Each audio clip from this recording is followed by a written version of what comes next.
What's happening, everybody? It's your man Dave DNYDC. It's two mics up. Man, we here, we live, man, and we haven't done this in a while. And I really wanted to come back with something that, it was really educational, something that was really deep, that really impacts, so many women in our community. And, tonight's guest that's going to be joining me on the mic, is an awesome, you know, human being, an awesome woman. And really, she's, pioneering, if you will, conversations that really need to be had in our homes and in our community. And I'm just excited that, she's going to take some time out of her busy schedule this evening, to discuss, some of these real topics. And I mean, these are real topics, when we're talking about, maternal mortality, here in the United States. And we're going to really talk about more about women of color, and I think that's really important. So, gentlemen, if you're paying attention, if you're watching, please share this with other men, but sit down, you know, with the women in your family, gather around, and let's really dive into tonight's topic. It's really important that we share this, together as a community. Without further ado, ladies and gentlemen, I'm going to bring to the mic, tonight's guest, you know, Carolyn Curtis, of the Carib Company. Carolyn, thank you so much for taking time out of your busy schedule to join us this evening as we go live. How are you doing today? And I love your smile. The smile is just everything. How are you doing this evening, Carolyn? I'm doing great, and it's such a pleasure to be able to be on your show. Thank you so much. Well, thank you, one, for the work that you're doing. I mean, and we're really going to dive into that like tonight because you have so many things that you're going to share with us. You have programs and different things that are coming up. But before we really dive into that, Carolyn, I always like to start to really get to know the person, before we get into the profession, if you will. And I always like to start with the real basic question off the top. You know, well, who is Carolyn Curtis? Like, who is she every day? Well, I'm a little country girl. I grew up in St. Mary's County, Maryland. The proud granddaughter of Abraham and Florine Butler. I'm going to say that because my grandfather was a visionary, very much involved with the education movement, and my parents, Andy and Bernard Curtis. I have There were four kids, two brothers, both have gone on, and then my sister and myself. And my Mm. sister, I would put in a little plug. She's excessively involved with jazz in the country music festivals. So I'll talk about that another time. But um, we grew up basically, in the country, an extended family situation where grandparents were next door, aunt was next door, cousins next door. So we had family all around us, and family that hard working and believed in education. My Mm. parents sacrificed a lot for us to receive our education.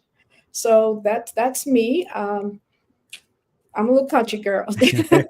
And look, and for those who may or may not remember, and if you don't know, we had her sister on, Jazz in the Country. I'm not going to give y'all all the details because if you want to go find out more, you go back and you find the episode where we talking about Jazz in the Country, and Mhm. that's her sister, who was so kind to reach out to us and really give us some history on her sister Karen and the work, the very important work and sensitive work that she's doing. So thank you, Joan. Shout out to Joan for making this connection. Now, Yes. being a country girl, Carolyn. So then, what is it that you like to do when you're not consulting or really working, to enrich the lives of other families, if you will, as it relates to improving, maybe healthcare systems? What is it that you like to do in your free time? Well, I will say I'm a woman of faith. That's one. Okay. I enjoy singing. I sing. Wow. I've sung ever since I've been in high school and in different school choirs. I continue to sing in church music ministry wherever I am. That's one thing that I enjoy. I am a news buff. My sister hates that, but I'm a big news watch the news. But the other thing is one thing I'd like to do on my bucket list is flip a house. I Okay. enjoy looking at HGTV and looking at all the different kinds of dynamics of changing things around, and that's something I would enjoy doing. So at some point, maybe I do sewing, but I haven't done that for about a year. But it's a great outlet to be able to sew and read. Those other nice hobbies that I enjoy. I, who knew? You never know, Joan. You might actually take over the world and become the next HGTV star, flipping You know houses, what I right? mean? That's right. So, Yeah. transitioning then, right?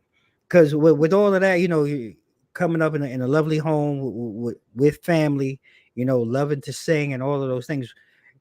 For you to get into the space that you transitioned into, like, was there like, I like to call them an aha moment, or was there a situation or a story that really impacted you enough that really made you want to delve, into, midwifery and, healthcare and educating others? Like, was there a moment that you can pinpoint or share with us that kind of hit that light and kind of pushed you in that direction? I was one of those kids who knew what they wanted to do when they were a little kid. Oh, wow. When my mom asked, "What did you want to be?" She said, "You were the only one who could answer that." I always wanted to be a nurse. And if I wasn't going to be a nurse, I wanted to be a dancer. So that was,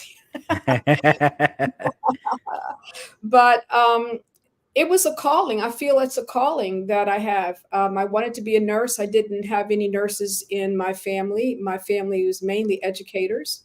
Hmm. Um, and ever since I was a little girl, I wanted to be a nurse. I actually started my nursing studies when I was in high school. I had completed all of my credits for college and started LPN school when I was in high school, my last semester of school.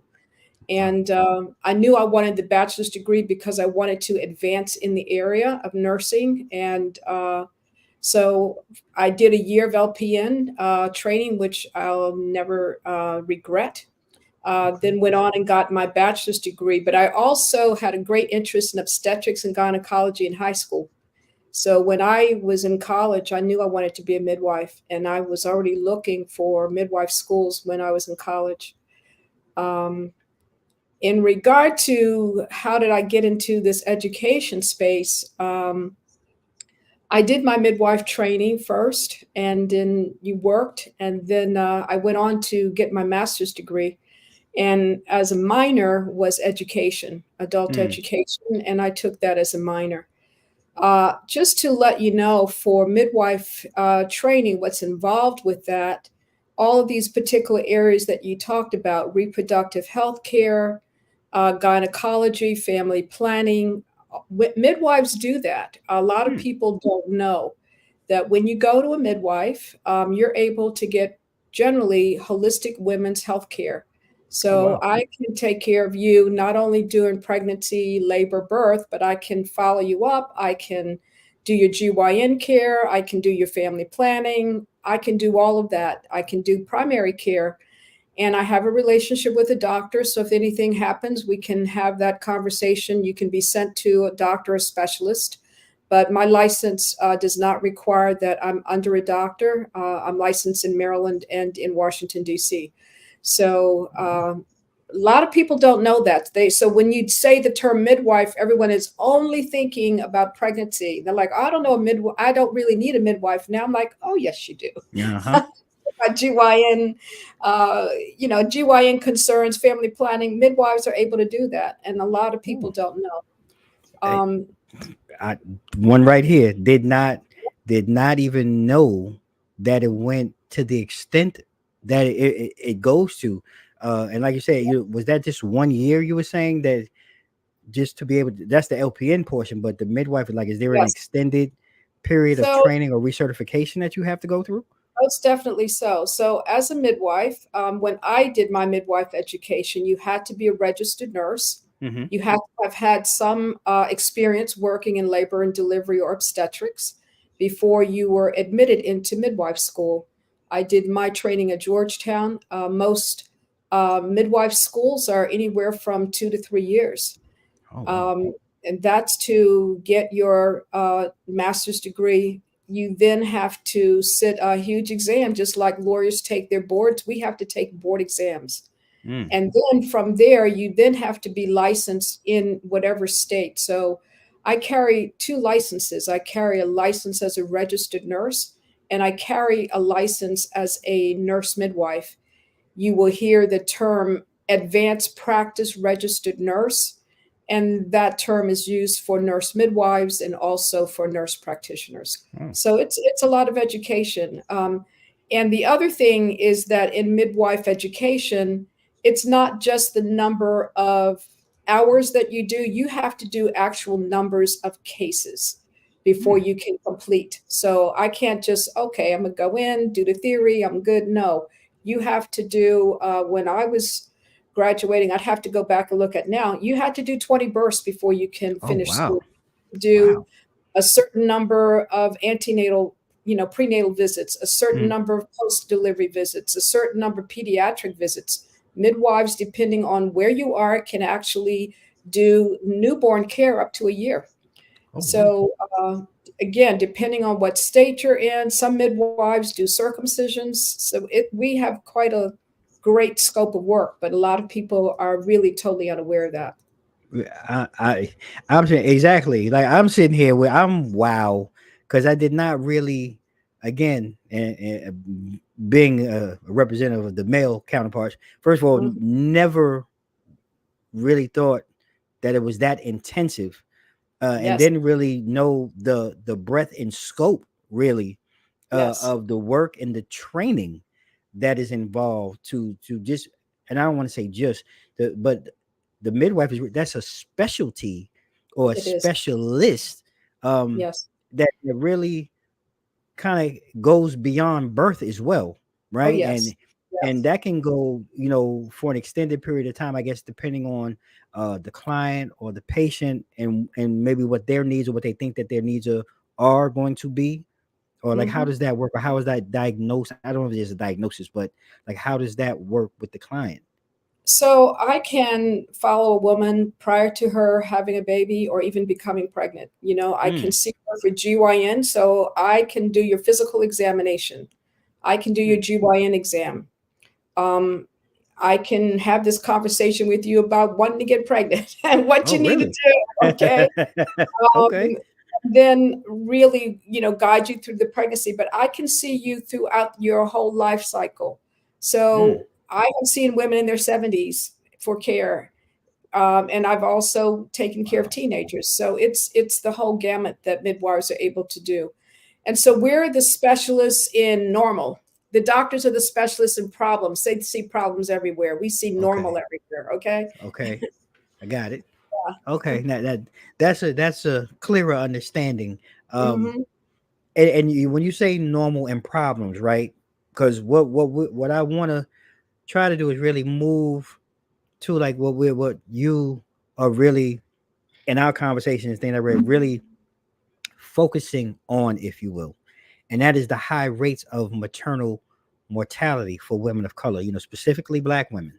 Yes. um you've gone through and you explained, midwifery and things like that, but you've also taken that to another level where you're starting, your YouTube channel and other programs. And I want you to take a moment to share with our audience and those who are watching it, and even on the playback, to go back and listen, some of the topics and things that you talk about, on your channel, and what are the benefits. Because I want to talk two parts, the education part, and then if you can speak to our men and what role can we play, in support of, our women as they're going through, their maternal process, if you will.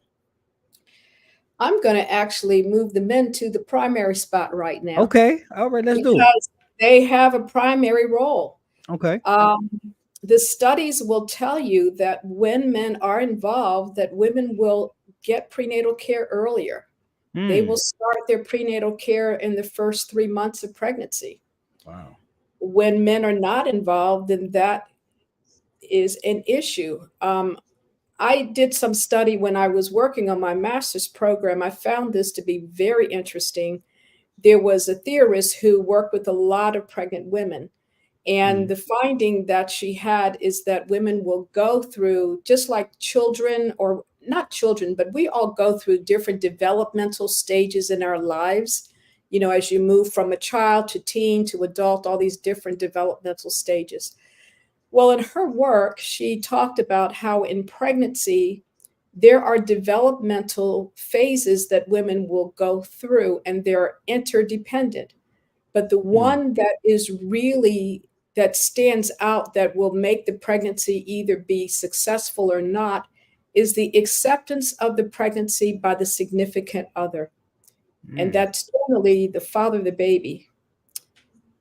Okay. Okay. If there, Wow. if there is acceptance of the pregnancy by that significant other, it makes everything 1,000 times better.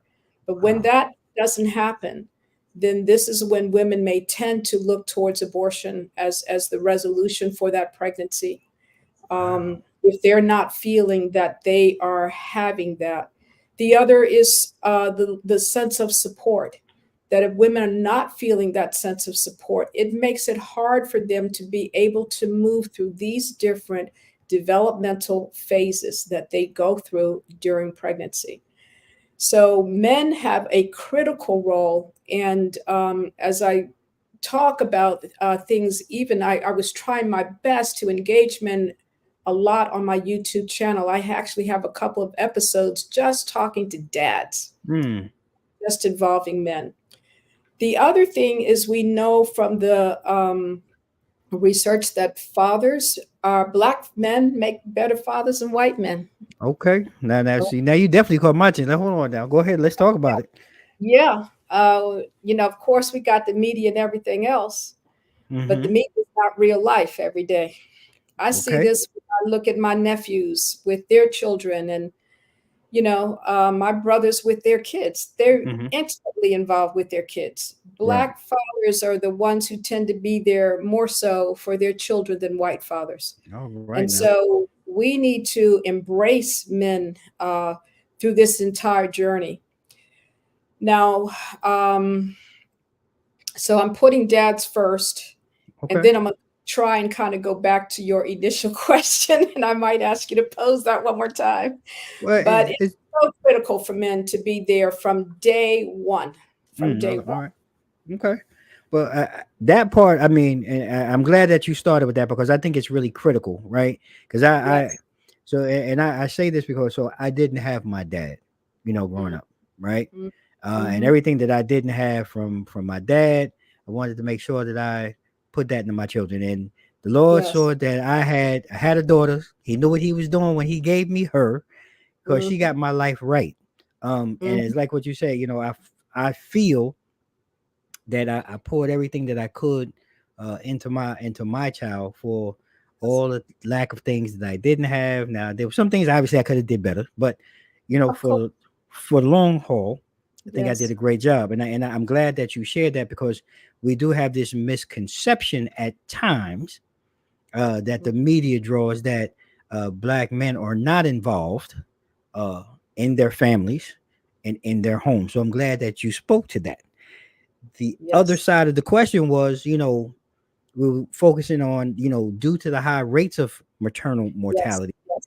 you Yes. know, and your role in your YouTube channel, which was one of your stepping stones, if I'm safe to say, of creating your message. What are some of the other things that you talk about for our women who are watching or listening that they can go see and really get educated on and be able to reach out to you for additional information, help, and service? So when we look at why women are dying, those reasons, all of them are preventable reasons. Mm. Um, I have can break them down. Mental health, I was very surprised to know that that is the major reason for maternal deaths. When Wow. we talk about maternal deaths, we're talking about during pregnancy up until 6 weeks after birth. Okay. Mm. Mm-hmm. Think about that 6 week checkup. A whole lot goes on during that time. Wow. And so mental health is 23% of the reasons why women are dying. Suicide, opioid addiction, all of that. That affects white and Hispanic populations more than black. But Mm. for black populations, our women are dying from hemorrhage. And the other is cardiovascular disease. And when you look at what's part of all that cardiovascular stuff, that includes high blood pressure. That includes what probably might be known as the term toxemia, which is what's called preeclampsia, Oh, which okay. can develop into eclampsia, which will take you out of here quickly if you're not on top of it. It's very, very serious, happens very quickly. Um, what I would say is that if we begin to understand our family's health, our own personal health, then we can come up with what are our health risks for ourselves. Mm. Now, if think about yourself, if you think in your family, I'm going to talk about men. If you have a family history, say, of prostate cancer in your family, as a man, you would probably think about that as a possibility more happening in your life, right? Right. Right. So if you have in your family, uh, a number of people with hypertension, high blood pressure, um, you could actually develop high blood pressure. You may be at a higher propensity for developing high blood pressure. Mm. And it may not show its face until you are pregnant. And why is that? In pregnancy, women's bodies, I just want men to know, women's bodies are off the chain. What we're like super women, okay? We can grow babies, deliver babies, do all. But what I want to say is that during pregnancy, you actually produce 50% more blood that you needing to Mm. pump through your body, which is Wow. going to get, yeah, because you got a baby that's growing, you got a bag of waters, uterus, breast developing, all of this going on. Mm. You're pumping 50% more blood through your body than when you're not pregnant. That puts more stress on your heart. Right. Mm-hmm. That just kind of makes sense. That's just one example. And Right. so if you had not had, and when you got to, just think about it. I got to pump more. Good grief. That means Mm. more pressure, right? To Yeah. be able to pump that blood. Right. Well, if you have this propensity for high blood pressure, it may show up in pregnancy. And Mm. before 6 months, we can say it's hypertension due to pregnancy. Mm. If it's after 6 months, then we start worrying about other things such as the preeclampsia and the toxemia. And once Wow. you have that in pregnancy, that is something that you can carry on later in life. Same thing with diabetes. If you have a family history of diabetes, Mm-hmm. again, all the changes happening in your body, you may not have had a problem with diabetes, but pregnancy might kick that in. And so Wow. if you develop that during pregnancy, you actually later in life have an increased risk of getting diabetes So it's needing to know your body, needing to know your history. Mm-hmm. And so this is what I'm really wanting to work on is let's look at what's going on. Let's understand ourselves, understand our health.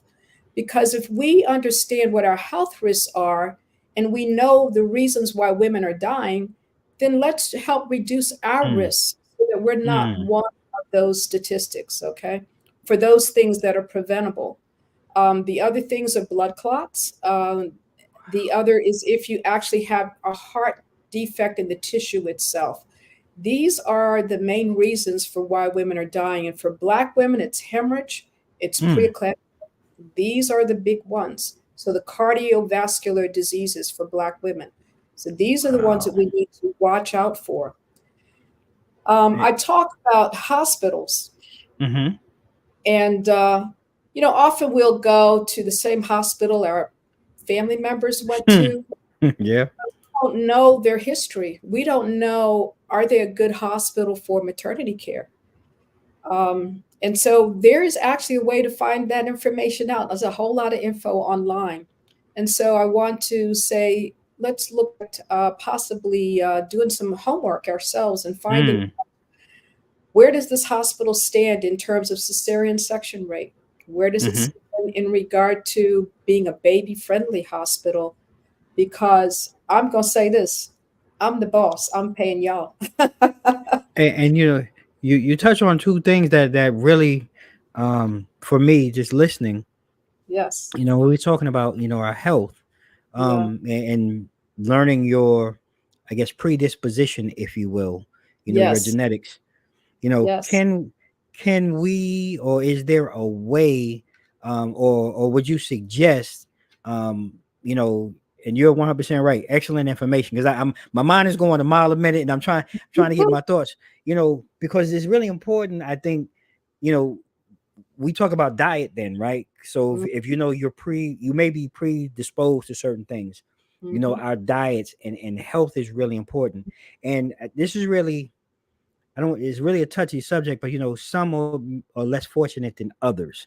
So are there Mm-hmm. tips and things that you're able to share with people who may be a little bit in a tougher class, um, to be able to try to work on their diet and their health, Yeah, to kind of maybe work through or knock off some of those, hopefully, predispositions, so that during the pregnancy they don't experience some of those challenges. exactly. So one is understanding your health history. And Mm-hmm. this is something when we talk about my coaching program that I'm going to cover in that.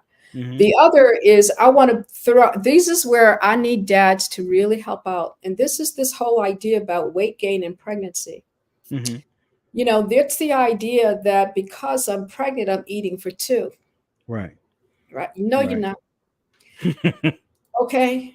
As I would Right. say to my moms, okay, you keep on. You're going to be, when this pregnancy is over, it's going to be you, and you. Wow. Okay. Wow. Right. We can account for 24 pounds when it comes to the baby, the Mm-hmm. weight that is the extra blood that we talked about, the Mm-hmm. weight of the uterus, the extra weight in the breasts. We can account for only 24 pounds. Wow. So if mama says I'm eating for two and we're gaining 50, 50. Right. okay, Wow. right, Okay. you don't have 25 pounds left on you when this is over and done. Wow.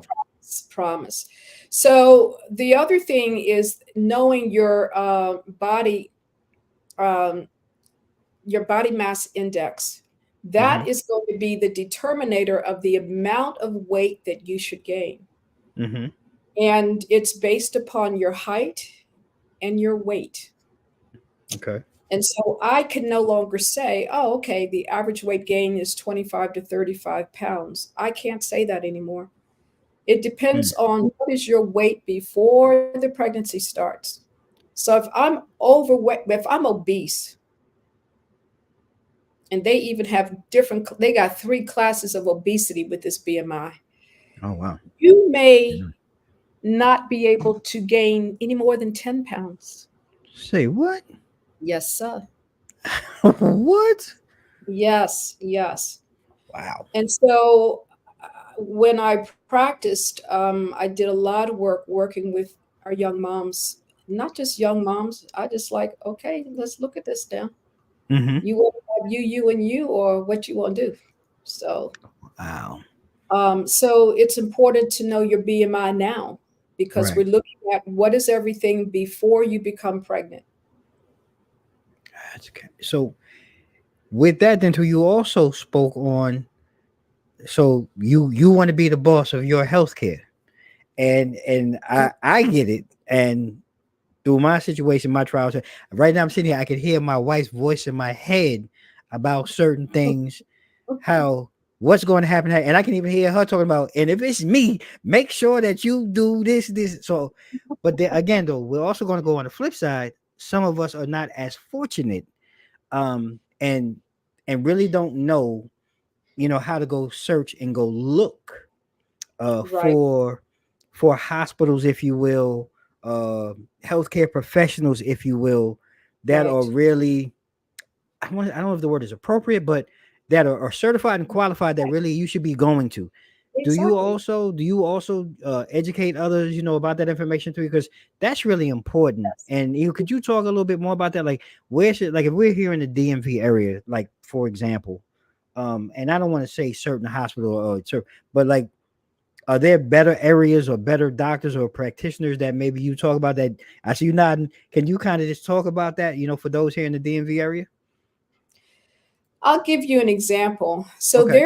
there are things online, and again, this is something that I do cover in my coaching program. Mm-hmm. The question is how far are you willing to travel to get the care that you want? Okay. Now, down in St. Mary's County, Maryland, where I grew up, everything down there, hospitals are level one, two, three. Mm-hmm. Three is your big teaching hospitals that you find in your major cities. Two is your intermediate, like I'm thinking about. I'm not familiar with the hospitals in Virginia, but here we've got in Prince George's County. It's now under the University of Maryland, but it was PG Medical Center. Okay. That's a level two hospital. Level one is your county hospitals. They can Okay. only carry you so far, and then they don't have the specialists. Okay. Gotcha. So, my question is how far are you willing to travel?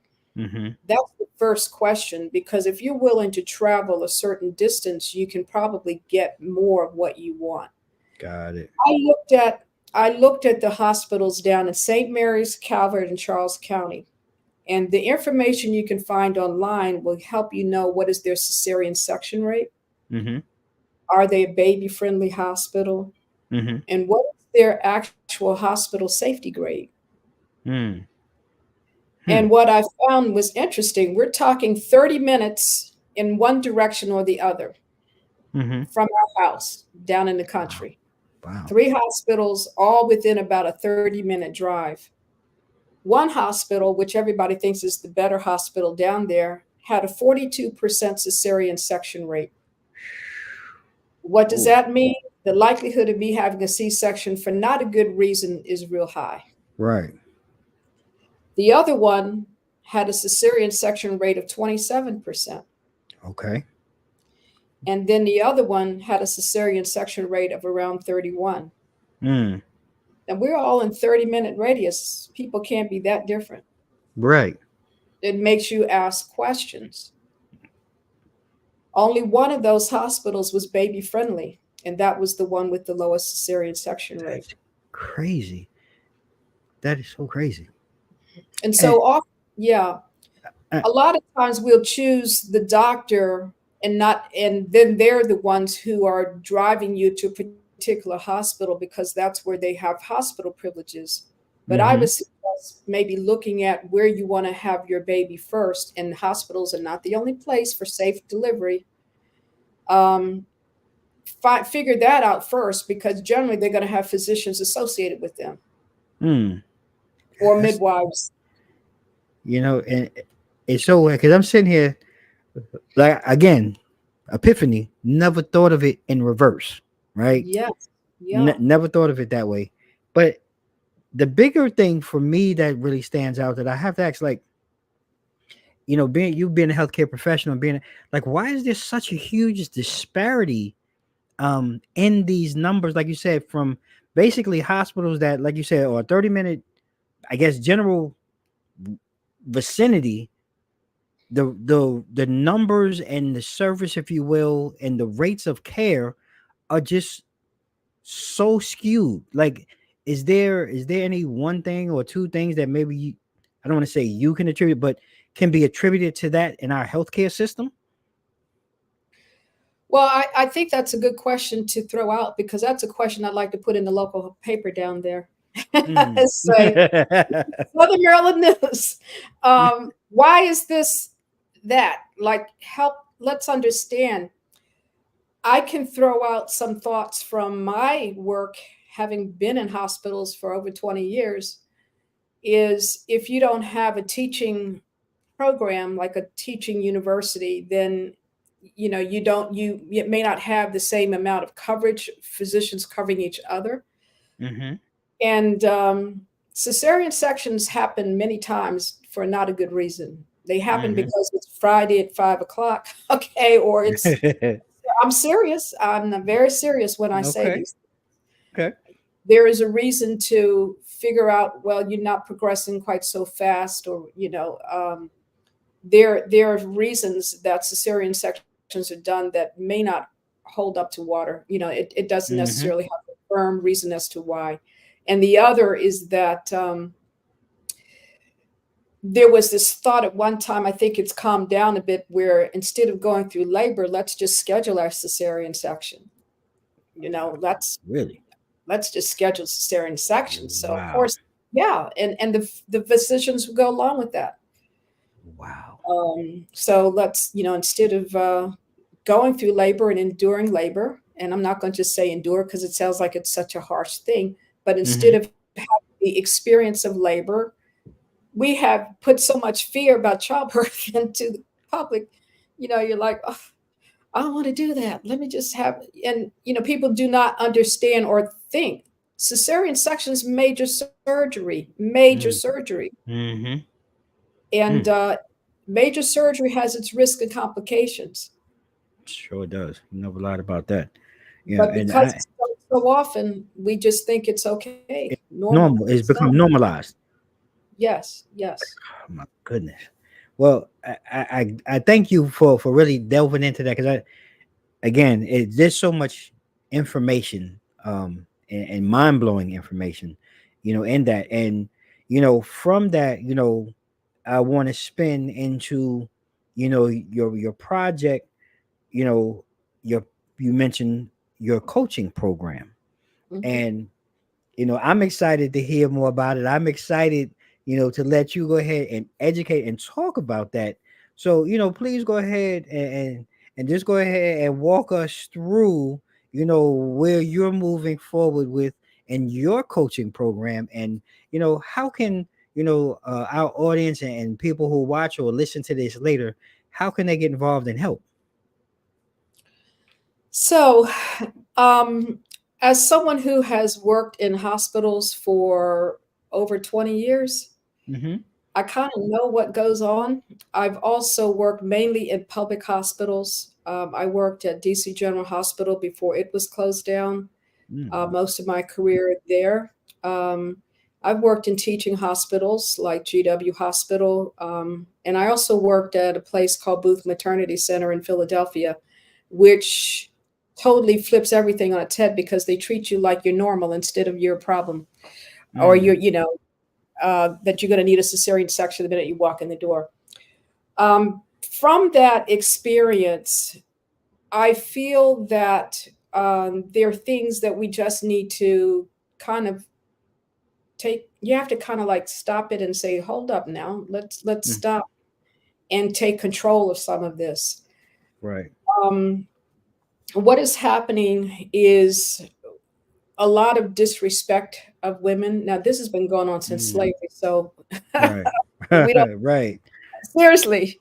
Right. And I've got a couple videos on my YouTube channel that talk about racism in medicine, because I'm going to relate that to informed consent, hospitals, and all that.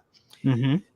Um, but I feel that we need to really take control, because when I worked, I directed the midwife service at DC General Hospital, and I made sure that there was adequate time to see patients. An Mm-hmm. hour for a new appointment. You have a lot to do. An hour, 30 minutes for a return appointment. Wow. That means that I'm actually giving you time. We can actually Time. talk, Right. okay? Right. That Right. doesn't happen anymore because we now have these conglomerate healthcare systems that, it's no longer individual physician practices. Everybody's bought out by these huge Huge. Yeah. systems, Yep. and they are driving there might, I mean, it's no longer medicine, it's a business. It's a business. Mm-hmm. And so instead of providing care, we're providing a transaction. Mm. All Mm. right.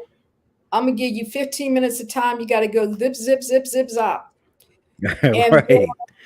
the other thing too, what came out of the Centers for Disease Control when they were looking at maternal mortality review committees across the country, one of the things that came out in terms of why maternal death is that there are too many providers seeing one person.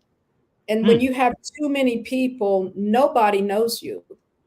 Nobody Oh knows man. you. Wow. Wow.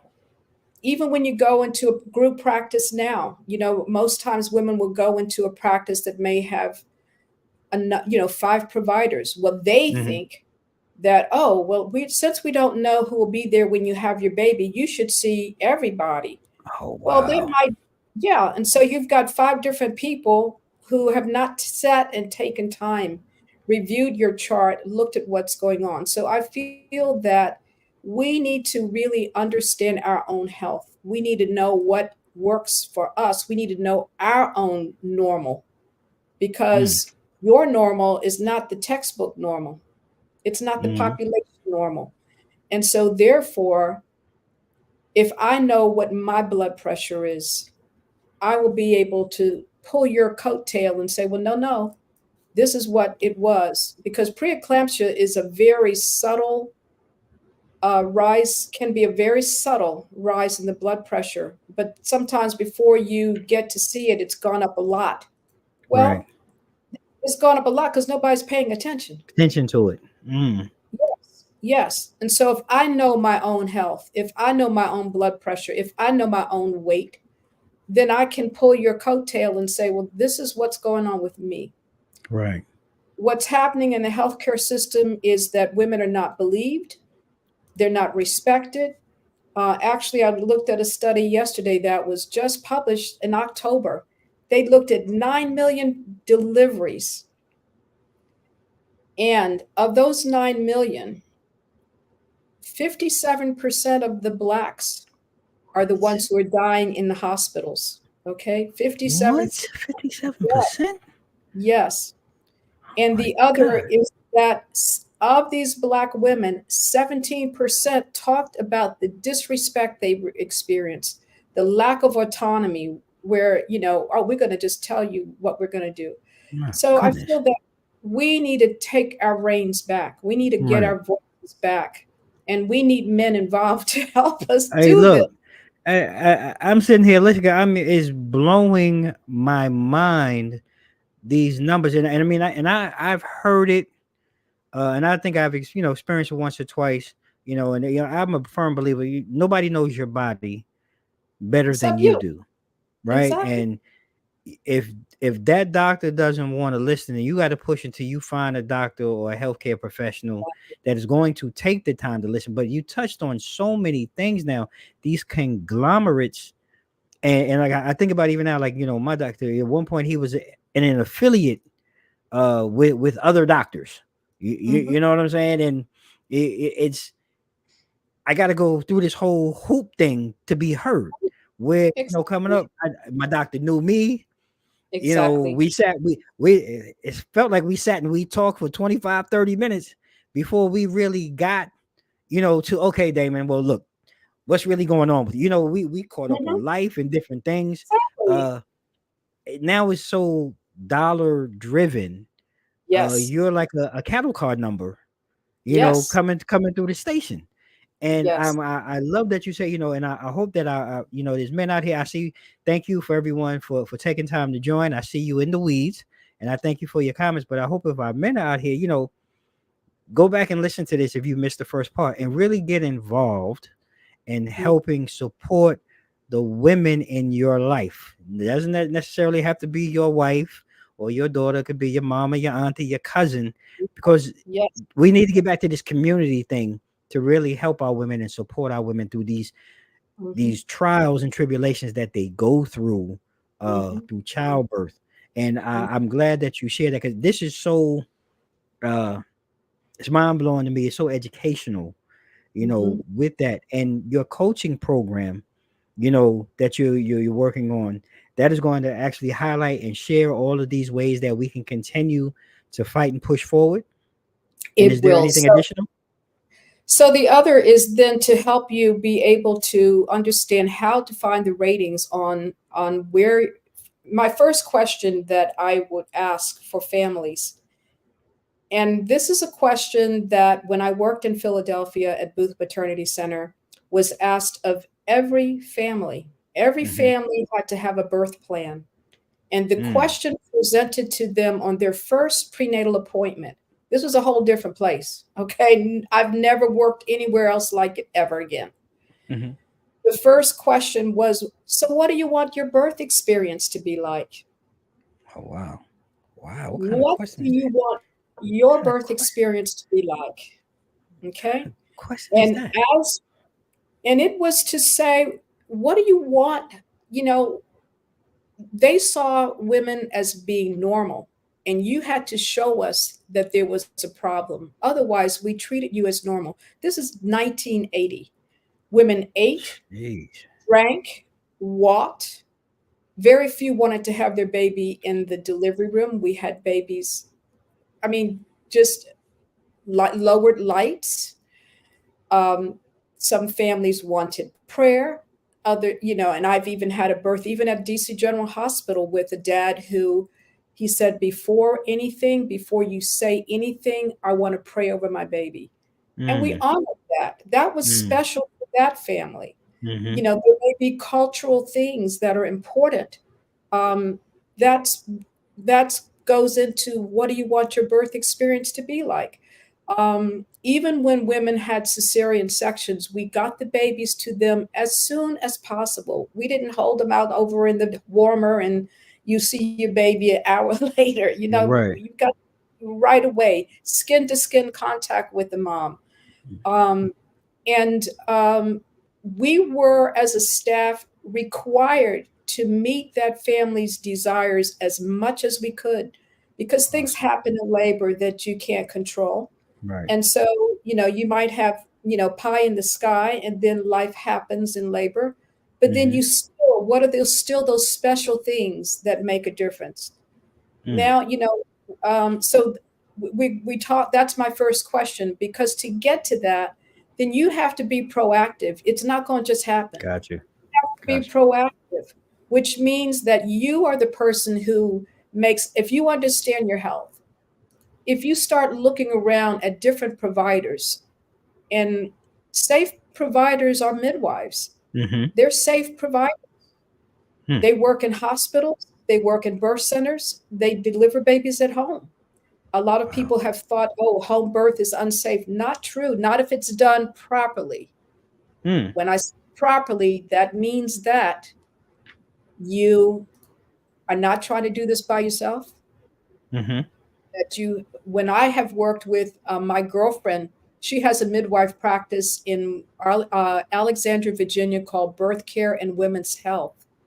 She has done home births and birth center births for 30 years. Wow. She has provided care, delivered 4,000 babies in this practice, Wow. never lost a mom. Oh Okay. wow. That's amazing. Wow. That's Wow. because she's careful. She's careful. There's protocols that are followed. She doesn't play. There are times when you need to go into the hospital. So just because you start at home, there could, or even in a birth center, there may be reasons for you to go into hospital. But Right. all of that is prearranged. It's not like fly by night, seat of your pants. It's all done properly and well. So, Wow. and then also to look at your insurance. There's a lot of things that, Mm. do you know what your insurance covers? Home visits. Hmm. You don't have to be sick for a home visit. You want to make sure everything's good. And now, when I ran a teen pregnancy program in DC, we used to do 5 home visits on teen moms. Oh wow. 3 prior to the 3, like 28 weeks, 36 Mm-hmm. weeks, and then after they had their babies. They're more Oh, at wow. risk because they're kids. Right. Uh, Right. but insurance does pay, but they don't let you know, and your physician or they usually don't even think about that. They're not going to think No. about that. No, not wow. I, Doulas are covered by insurance in some country and some states. states. So yeah, and the doulas are support persons that can help. So it's to also look at all these other things and based upon what you want, but also based upon your health. You have to Mhm. be safe about this. And I'm not going to suggest that everybody comes out of the hospital, not suggesting that at all. But find a hospital that's going to support what you're wanting. And it's possible when you look at baby friendly, when you look at cesarean section rates, all of these things can help guide you. And they Mhm. all are going to have providers who are attached to them because very few people are practicing on their own anymore, not like they used to. Not like they used to. You're right. And Carolyn, look, Yeah, I have to be honest. I mean, you are, and loving you. You are a beast. I mean, you are yeah, a plethora of information. I'm really enjoying it. But I do want to ask, with everything that you do and everything that you discussed and through yes. your journey and your experiences, and I think this is really the biggest takeaway and question that I want to ask is, in what ways, do you see, the positive impact of your work, with whether it be clients, in their growth, navigating, through today's healthcare system, because it's a journey, it's a continuous journey. But what positive impact have you seen or maybe heard, or you have a story that you can share? Because I think it's important that we also hear that, because we want to get that positive side as well. Mhm. So, this is new for me, the coaching program. I've also worked in an international arena. Um, when I worked at DC General Hospital, my goal was to bring home into the hospital, meaning that try to avoid unnecessary interventions. Let's Mm, say that. Okay. mm-hmm. Does that mean that you can't have pain medicine? Not at all. It means to use the appropriate level of pain medicine at the Right. appropriate time. Does that mean you can't have an epidural? Not at all. It Mm. means having dads there even when they're scared to be there, encouraging them to come and be a part. And I say, you know what? I promise you, I promise. If you feel faint, then I'll let you go. And out of all the years, and I'm talking 20 some years in a hospital, I think I had maybe twice when a dad was weak, Mm, had to sit down. mm-hmm. Men think, oh, it's going to be blood, da da da da da. Mm, It's an experience you'll never, ever have again. you never lie about that. Mm, Yeah. So encouraging fathers to be there. Working, I have, uh, I have functioned kind of as a doula for a couple of families in my church, and I know that I made a difference in their labor with mm-hmm. being. I actually went to someone's house and was there for 2 days to be with Wow. her, to just calm her down, to help her get through the early part of labor. Come like, all right, I'll see you back. I, and then she went on and had a beautiful birth at a hospital. But it was just trying to help her in that early part. Even with my pastor's wife, I've been with them on 3 of their births.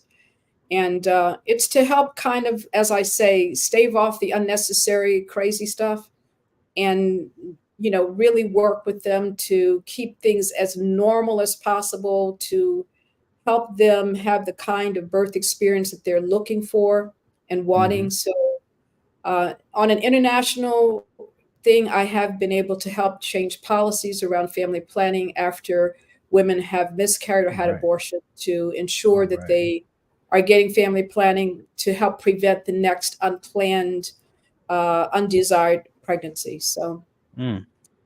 I've been really blessed in my work. I'll say I really have. You really have, and you've been a blessing this evening. You really don't know, and I'm honored to be able to share this information and get this information out, because it's really needed.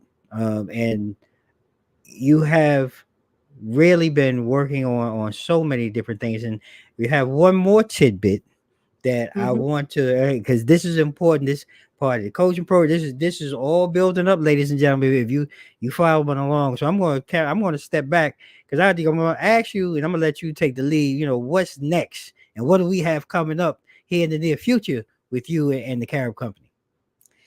So, the launch of my coaching program, I've got two webinars to introduce that program. One will be tomorrow night at 8 o'clock p.m. Eastern Standard Time, and then on Monday. And the whole goal of that coaching program is to really help families to kind of take things back, to empower them to, what shall I say? To just have this be your experience, not the Mm, hospital's experience, not the medical student's experience. This is a private, beautiful time. Um, and it's being overtaken by too much medical interventions, and hmm it doesn't have to be that way.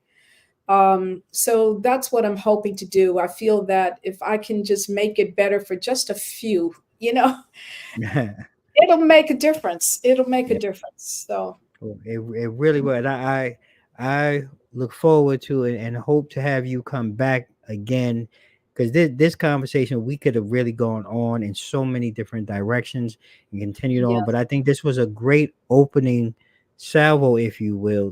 Just really laying some foundation and education. So please know we will be in contact. We'll stay in touch because I really want to continue to dive further into certain aspects of the work that you're doing and bring Thank you you. back to continue to help educate us and our audience. Yeah, thank you. I couldn't agree with you more. This great show, great conversation. Those you in the woods, I see you. I see that. Feel free to drop a comment, join in. Before we get out of here, I'm going to let that sit for a minute. But I do also want to ask for you to share, your website information where we can go ahead. Anyone who's following who wants additional information may want to use your services. I want you to please go ahead and share that, and we're going to go ahead and make sure we share with our audience and drop it down in the show notes before we close out. Yes. So my YouTube channel is, just go to YouTube, look for Carolyn Curtis, the Carib Company. And I have been putting up YouTube since June. I All right. was in a master class that was being done by Jamal Miller and Anthony O'Neill. And their challenge, which I did a big gulp, was 30 years of live events. I'm like, oh, wow, okay. Wow. But it was what propelled me. This was brewing in terms of what can I do around this maternal mortality issue. And Hmm. my concern was that I know that women are not getting the information that they used to be able to get, at least what I would give if I were seeing you as a client or a patient in front of me. So I'm the information I'm providing is if you were come for a prenatal appointment and I'm sitting down and talking to you and saying, okay, this is what we need to do. Um, I also have my website where you can see. You're able to use the website. It's also the Carib Company. There is where you can find the registration for the webinars, and also as I develop free downloads, I have one up that gives the history in terms of the reasons why women of color are dying when giving birth. I also have one up for signs of labor. I mean, women don't know. Mm. And just, again, things that I would be sharing with my own patients if they were sitting in front of me. So that's where you can find things. So they're free downloads. Enjoy. Yeah. It's in here, ladies and gentlemen. I'm gonna leave the webinar dates. You know, first one tomorrow evening, 8 p.m. And then on the 20th, November, 8 p.m. You can register online. You can see that down there. We'll make sure we drop that in the show notes as well. Please reach out, ladies and gentlemen, especially our brothers and sisters in the Black community that are really struggling. You know, please use tonight's conversation as dialogue and educational, point of reference, if you will, and reach out. to Carolyn, and follow along with the work that she's doing. Educate yourself and reach out to her, man. I mean, this woman has dropped nothing but gems all night. And Carolyn, I really want to say from the bottom of my heart, thank you so much for taking time out to really sit here with me, our audience, and sharing the work and the passion that you're giving back to us each and every day. Thank you so much. I really, really appreciate the time. Thank you. Totally been a great show, ladies and gentlemen. So there you have it. We are at the top of the hour. I'm your humble host, Damon Cunningham, aka Dame D NYDC. This is Two Mics Up. If you want to follow me, you can catch me across social media at Dame D NYDC. You can follow Two Mics Up online, IG, Facebook, YouTube, Twitter, and all the other stuff at Two Mics Up. Season 5 is in the books. We preparing for season 6 on the #1 network for positive programming, the Mogul Global TV Network. Stay tuned, though. We're going to go ahead and we're going to ride through the holidays. We're going to do a couple of more lives before we get back into season 6. So thank you, everyone, for joining us. It's been a great time. And like we always do at this time, ladies and gentlemen, I'm going to go ahead and leave you with 3 things. May you stay safe, stay blessed. Mike's out. 007.